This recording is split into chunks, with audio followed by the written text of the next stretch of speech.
Olá, gente. Eu sou Josiane Mendes Cunha e eu vou falar um pouco sobre o paradigma de equivalência de estímulos e a transferência de função. O meu professor orientador foi o professor Márcio Borges Moreira e a instituição que nos representa é o UniCeub, Centro Universitário de Brasília. Bom, o que vem a ser o paradigma de equivalência de estímulos?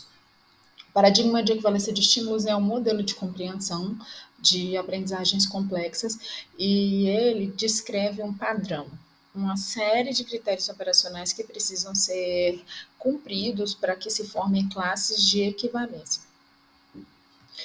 Bom, e o que são, como que se dá, né, a formação de uma classe de equivalência? Uma classe de equivalência se forma quando estímulos diferentes, fisicamente diferentes, são relacionados. E após treino, ou histórias de aprendizagem, né, por meio de associações diretas, associações indiretas emergem. Estímulos que pertencem à mesma classe de equivalência têm um significado comum e eles evocam, né, as mesmas respostas, ou seja, estímulos com o mesmo significado apontam para padrões de resposta também. E nesse sentido, quem controla o comportamento é o significado daquele estímulo, não o estímulo em si. Então, como eu disse, né, estímulos diferentes podem evocar comportamentos iguais após a história de aprendizagem. E esse tipo de compreensão, né, é importante porque o comportamento humano, né, dentro dessa perspectiva, observar o comportamento humano dentro dessa perspectiva é possível identificar quais os estímulos, né, e quais as consequências que levam as pessoas a agirem da forma que elas agem. E isso ajuda a desenvolver estratégias para modificar o comportamento indesejados, como, por exemplo, o preconceito, que são atitudes negativas em relação a pessoas ou grupos étnicos. E assim é possível promover aprendizagens mais adaptativas.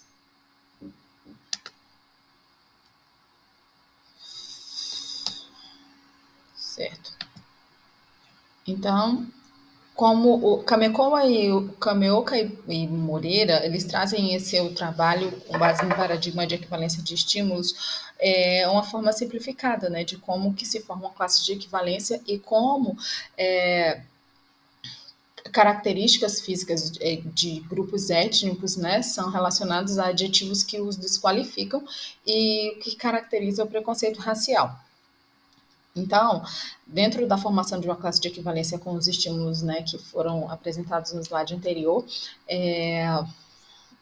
ladrão, pessoa preta e o adjetivo, né, de avaliação mal. Então, uma pessoa de repente aprende que uma pessoa que rouba, né, é mal, né? Então, o ladrão é mal. Em uma segunda relação de aprendizagem, uma pessoa se tem a experiência com uma pessoa preta cometendo um crime, né, cometendo um roubo. Então ele aprende a outra relação, o ladrão preto. Em seguida, a relação preto-mal emerge sem treino.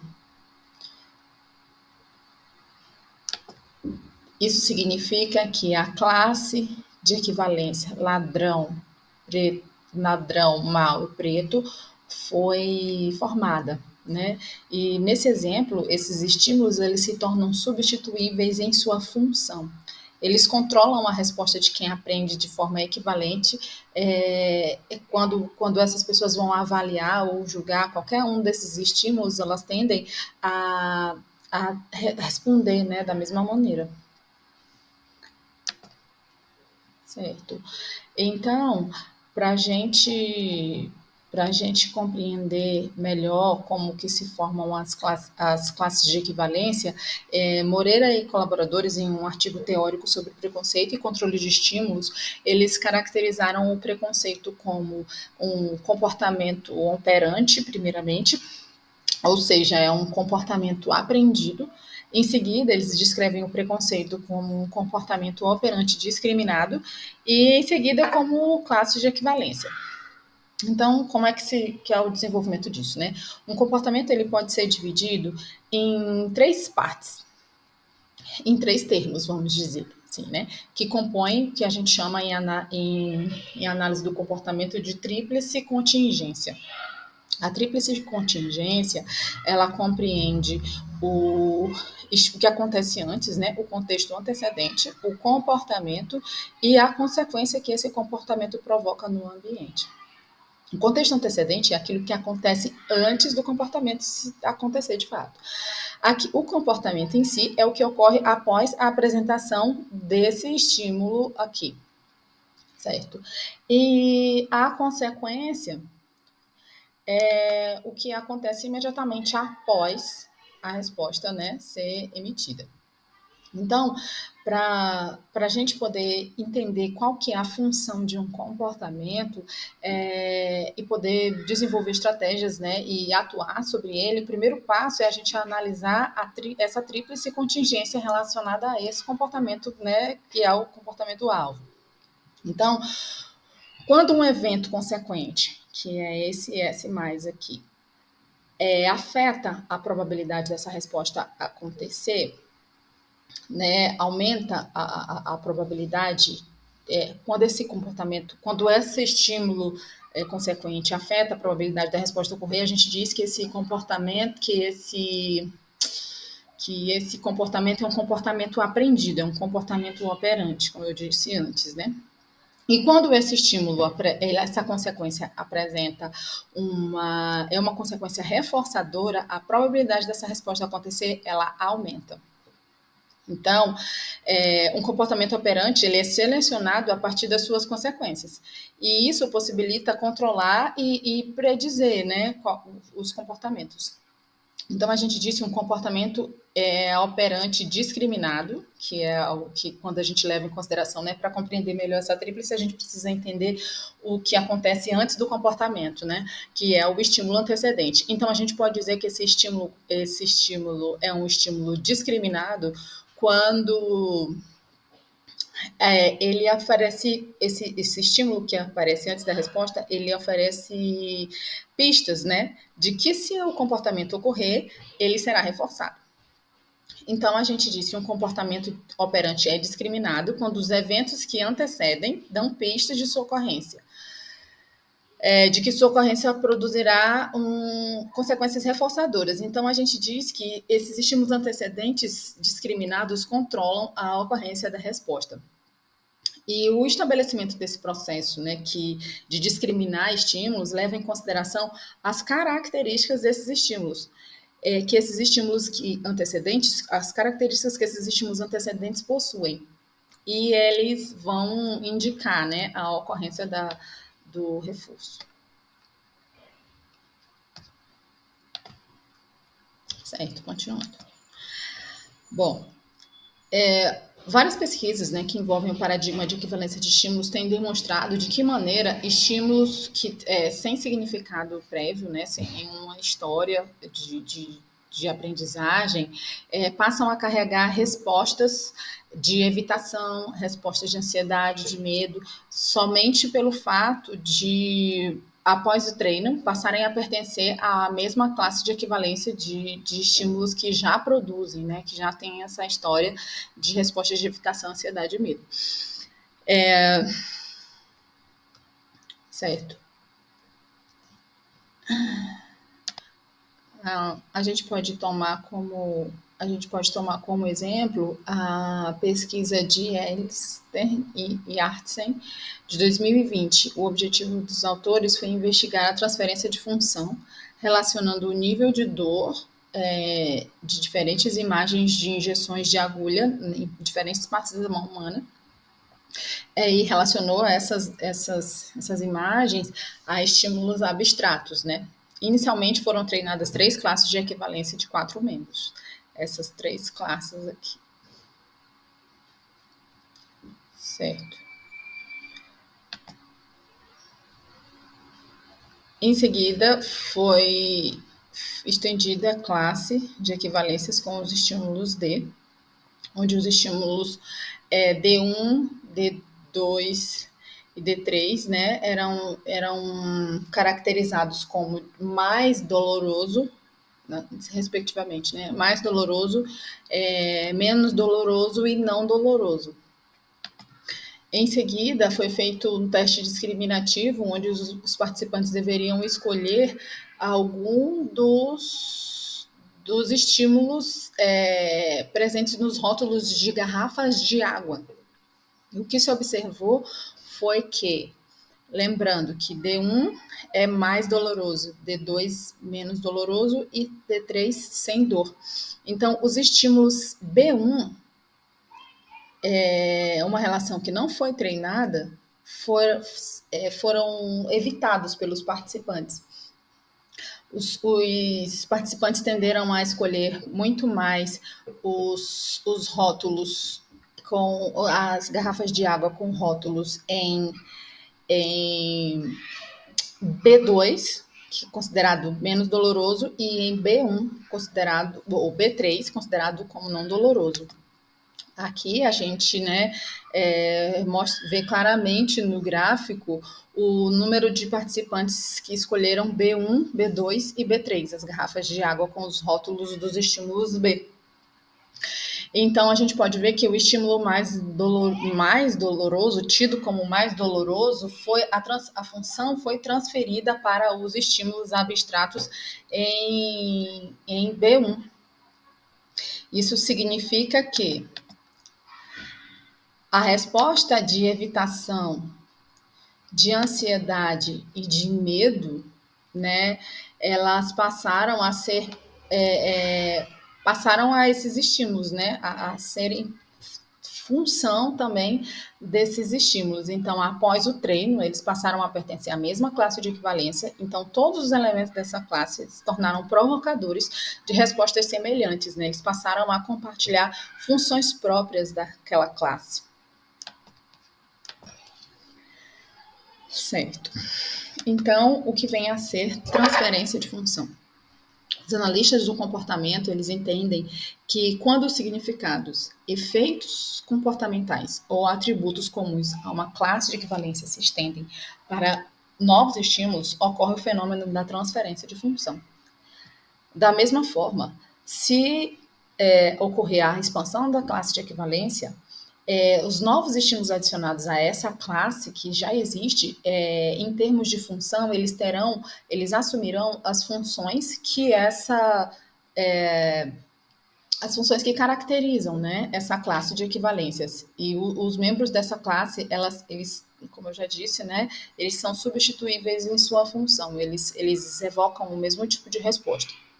Então, a expansão de classe de equivalências envolve ampliar experimentalmente o conjunto de estímulos que uma pessoa responde de maneira, uma pessoa responde de maneira semelhante, que foi exatamente o que aconteceu na pesquisa, né? Inicialmente, eram 3 classes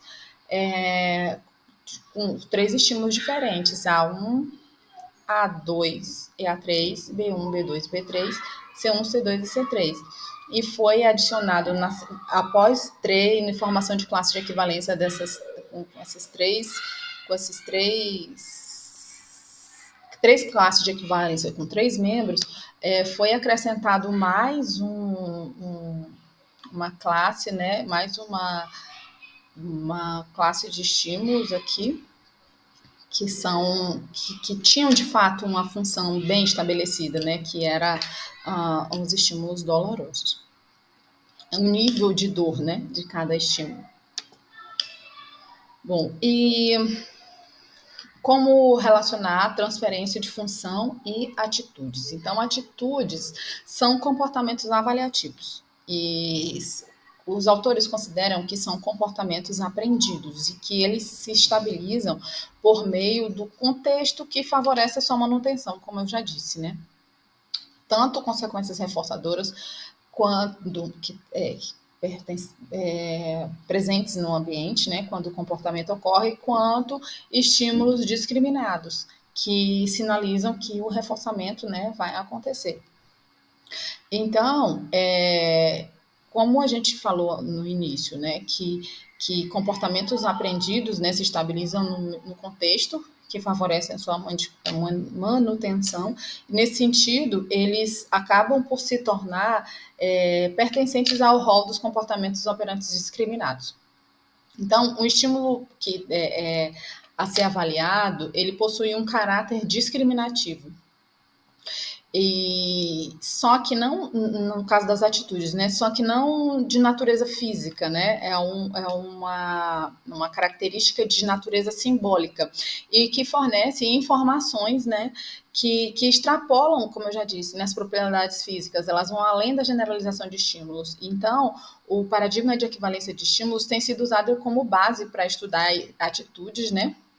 E para estudar de que maneira que acontece a transferência de função na formação de atitudes.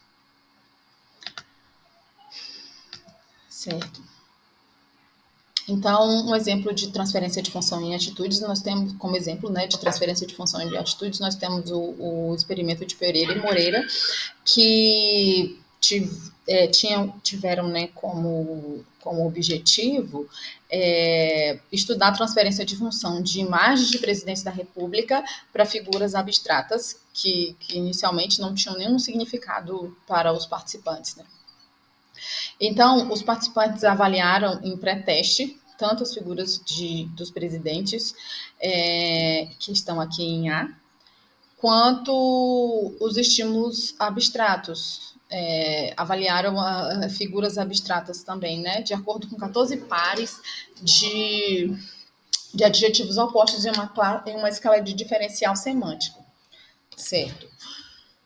Então, os pesquisadores, eles tiveram uma classificação tanto dos presidentes, né, quanto dos estímulos abstratos.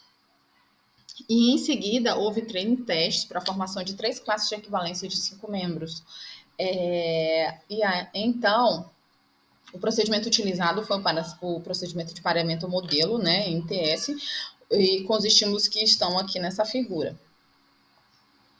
Certo. Então, foram treinadas as relações AB, as relações AC, e nos testes de relações emergentes, né, foi verificada a simetria em BA, em CA, de transitividade e equivalência em BC, CB, B e D, C e D, B e E, aqui. E C e E, estímulos abstratos, e aqui o posicionamento, né, direita, esquerda e centro. Certo? Então, no pós-teste, após a formação de classe de equivalência, né, a teste das relações emergentes, foi verificado no pós-teste em uma outra tarefa de avaliação na EDS, né, na escala diferencial semântico, que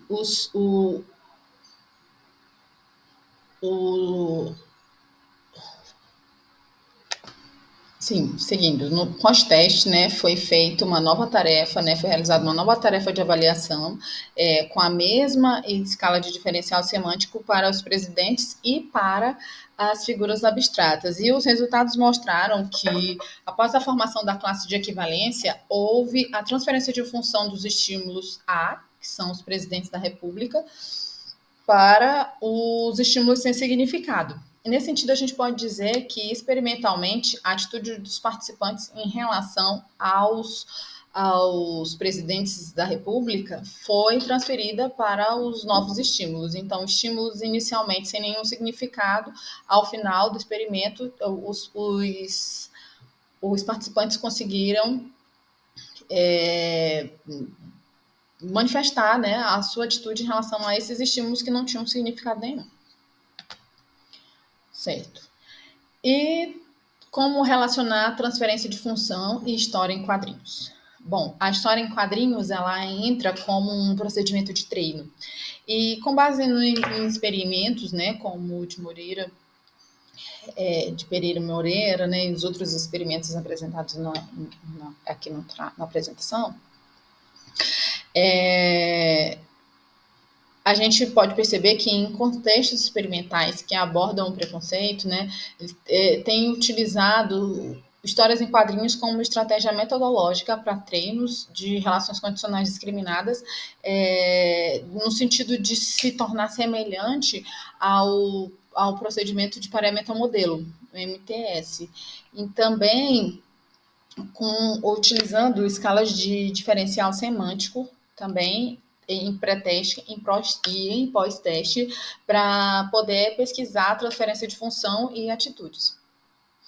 E o procedimento de treino com histórias em quadrinhos acontece da seguinte forma: as situações, as falas e os comportamentos que já pertencem à classe de equivalência, ou seja, que já possuem um significado para os participantes, são pareadas, né, a personagens e figuras aleatórias que inicialmente não têm nenhum significado para o participante. Elas funcionam como estímulos sem significado. Então, inicialmente, os participantes não têm uma atitude formada, né, sobre nenhum dos participantes.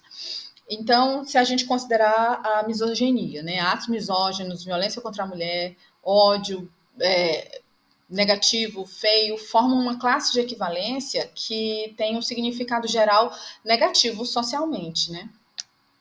Então, quando em histórias em quadrinhos a personagem, né, comete um ato misógino, esse procedimento é similar ao pareamento ao modelo. E aí a gente tem um estímulo com significado, que é o ato misógino, e sendo emparelhado a um outro estímulo sem significado, que é o personagem. E quando isso acontece, a gente tem visto nas pesquisas que a atitude do participante em relação ao personagem, ela se modifica. E normalmente se modifica no sentido de ficar parecido com a sua atitude em relação ao ato cometido. Então, a partir disso, a gente pode dizer que há uma transferência de função do ato, né, do comportamento de misoginia para o participante que inicialmente não tem nenhum significado, né? Certo. Então, histórias em quadrinhos mostram-se como ferramentas metodológicas importantes, né? Quando o objetivo é analisar a presença da atitude, né? Ou modificar modificação de processos simbólicos referentes a fenômenos sociais, como preconceito e estereótipos de qualquer natureza. O procedimento permite registrar como cada participante avalia o estímulo apresentado tanto antes quanto depois da leitura da história, né, em pré-teste, pós-teste, e assim a atitude e a mudança de atitude dos participantes torna-se passível, né, de análise após a leitura e interpretação das narrativas, que podem envolver diversos temas. Outra vantagem das histórias em quadrinhos é que a exposição a perspectivas de contextos, né, de cada ato negativo, né, é eficaz para estudos que procuram, né, promover modificações de atitudes negativas. E nesse sentido, a gente pode dizer que histórias em quadrinhos oferecem essa condição, né, de oferta, de exposição à perspectiva aos participantes, né? Porque as narrativas, elas trazem sensibilidade, podem promover reflexões que vão trazer a experiência, né, muito mais sensibilidade, como eu disse, né, e vão promover reflexões próprias sobre as experiências das vítimas de preconceitos, né, e isso favorece a dissolução de estereótipos. Então, eu agradeço, muito obrigada. E os créditos das histórias em quadrinhos é da Lilian Nogueira.